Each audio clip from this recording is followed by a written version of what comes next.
Syracuse football is in really good position. They're currently top 30 in the country on 24/7 sports, and it's possible the Orange could finish with a top 20 class when all is said and done.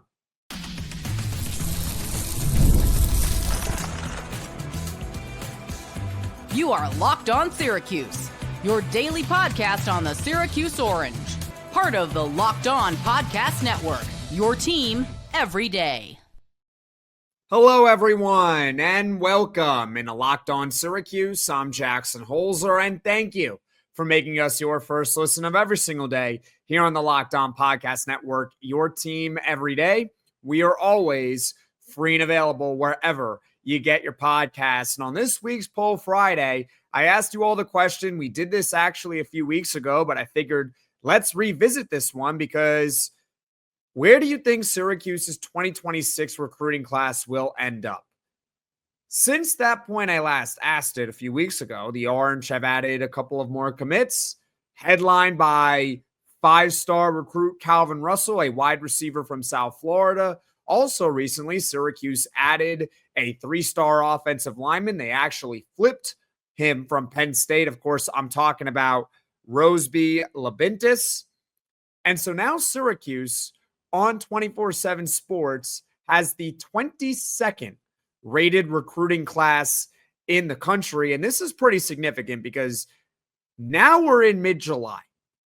It's not, February, March. Oh, look, so cool. Look where Syracuse football recruiting is in the very early stages of recruiting. It's July now. And a lot of the top players in the country have already committed. Now, granted, these are all verbal commitments, but most of the time, verbal commitments end up staying with the school that they verbally committed to by signing day. And for more context here, Syracuse currently has 27 verbal commits in the class. That is third in the country. It's actually tied with Georgia. They are only behind UNC and USC, who each have 31 verbal commitments. So let's get to the results of this week's poll. There were about 300 votes this week, and in first place, it was at 50%, top 30 in the country. Anywhere between 21 and 30 is where Syracuse's recruiting class will end up in 2026. In second place, you got top 20 at about 33%. It was anywhere between 11 and 20. In third place, you had outside top 30. And in fourth and last place, you had top 10. That's what you voted on this week's Poll Friday. I agree with the majority here that if we use 24/7 Sports' rankings, I believe that Syracuse's class, when all is said and done in December by signing day, they will finish anywhere between 21 and 30 in the country. And I do think there's a decent chance that Syracuse could finish inside the top 20. And we'll discuss that in the second segment of this week's Poll Friday. I also believe that there's little chance that Syracuse finishes outside the top 30, assuming that Calvin Russell stays with Syracuse. And by all accounts, he most likely will.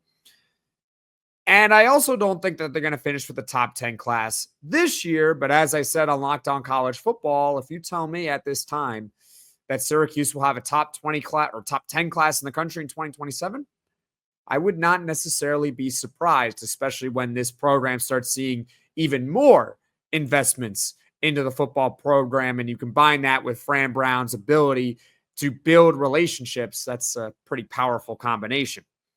But here's the deal, and why I believe that 21 to 30 is the safe bet for Syracuse football recruiting. Getting Calvin Russell all but ensured that Syracuse was going to finish in the top 30, which was the goal of the offseason. So anything beyond that to me is gravy. Of course, I'd be thrilled if Syracuse finished with top 20, but even if, let's say, Syracuse at the end of the day finishes at 29th in the country, I wouldn't be upset because the goal, at least for me, was to finish in the top 30, and that has not changed, even though they got Calvin Russell. The reason why I have a hard time envisioning that Syracuse finishes outside of top 30, though, is because of A, where they're sitting now, which is in the low 20s. They're currently at 22. And B, the school's behind them. We talked about earlier in the offseason when Syracuse was kind of teetering on that top 30 line. They were, they would flip back and forth day to day, a recruit here, recruit there, commit there, depending on the school. There were some huge programs behind them. And I would frequently mention that on the podcast, like, hey, Syracuse may be 24th in recruiting right now, but look at all these schools behind them. Michigan's behind them. Florida's behind them. This school's behind them. And that those schools, at least for right now, are going to finish ahead of Syracuse in recruiting rankings. Well, if you look now and you look at where Syracuse is positioned, it's hard to find 8 programs that you can definitively say will finish with a better recruiting class than Syracuse football. I mean, Ole Miss, likely. Oklahoma, likely. But then if you look around the country, it's hard to find them. Can they really catch Syracuse? And even if they can you find 8 that can catch Syracuse in recruiting? So overall, I am very confident at this point that Syracuse is going to finish with a top 30 recruiting class in the country. But can they finish inside the top 20? Before we talk about it, I would like to throw it to you in the comments section below. I'd love your thoughts. Do you think that Syracuse could have a top 20 class in the country in 2026? We'll talk about that next on Locked On Syracuse. Ever wish managing your money felt easier? With Monarch Money, it can. Whether you're growing your savings or planning a big purchase, Monarch puts you in the driver's seat. It's like having your own personal CFO, giving you full visibility and control over your finances. Monarch Money is more than a budgeting app. It's a complete financial command center. You can track all your accounts, investments, and spending in one place. So in addition to managing your money, you're also building wealth. So you might have a checking account, a savings account, a retirement account. You can combine them all in one with Monarch Money. Take control of your finances with Monarch Money. Use code LOCKEDONCollege at monarchmoney.com for 50% off your first year. That's monarchmoney.com, code LOCKEDONCollege for half off your first year. Here's a question for you all. How does Syracuse finish with a top 20 recruiting class in the nation in 2026? And before we really answer this question, before we tackle it, right, I just want to point out how amazing it is that we are having this conversation in July right now. This is uncharted territory for Syracuse football this century. Okay? We've talked about it before on Locked On Syracuse with their recruiting rankings, but what you need to know is this, that Syracuse, since 24/7 Sports began tracking class team recruiting rankings in 2003, they've never even had a top 30 class in the country. And now we're sitting here on July 11th, at the time of this recording, discussing whether or not they could actually finish inside the top 20. Because right now, again, they're 22nd in the country on 24/7 Sports. They landed their first 5-star recruit since 2001 in Calvin Russell. It's a pretty nice conversation that we're having. To me, there are, at this point, 2 different types of commitments for Syracuse. There are commitments that Syracuse can get from here on out that I think could stabilize recruiting, maybe slightly elevate recruiting, but not by much. It's just another good player that you could add to the class, but they're not going to really help you significantly when you look at recruiting rankings. And then there's the second category of players that are going to move the needle. An example of this is Calvin Russell. Calvin Russell, when he committed to Syracuse, the Orange on 24/7 Sports moved up 9 spots. 9. I think they started at 29.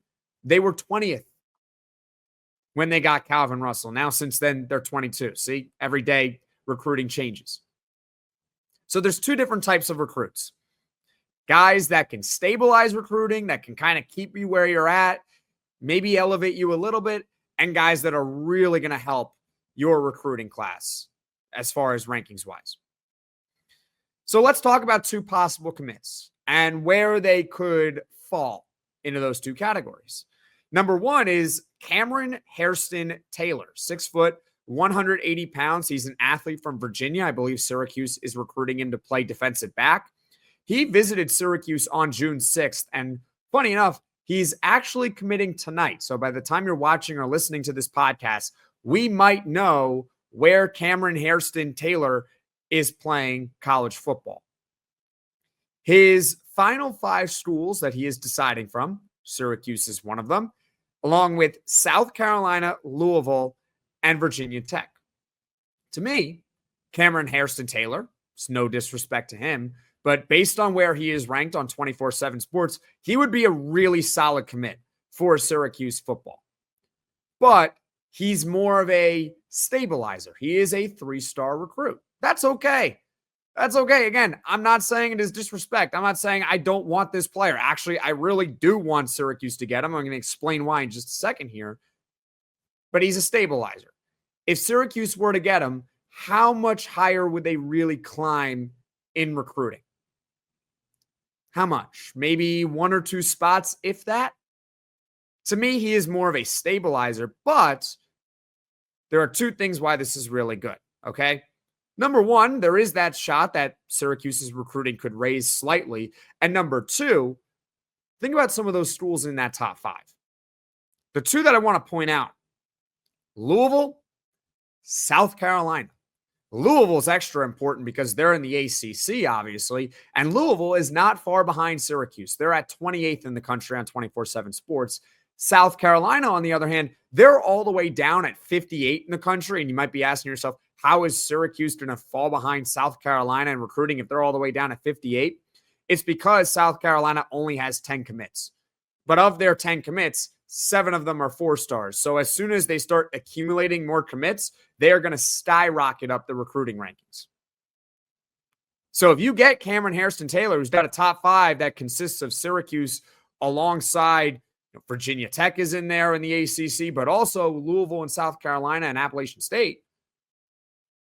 Hey, not only did you help yourself, but you also hurt others.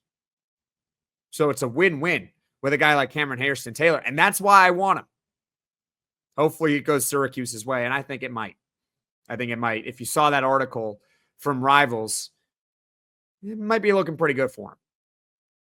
Next up, you got Tedarius Hughes, and we've talked a lot about Tedarius Hughes here on this podcast. 6'2", 170-pound defensive back from Miami, Florida. He's a teammate of Calvin Russell's at Miami Northwestern.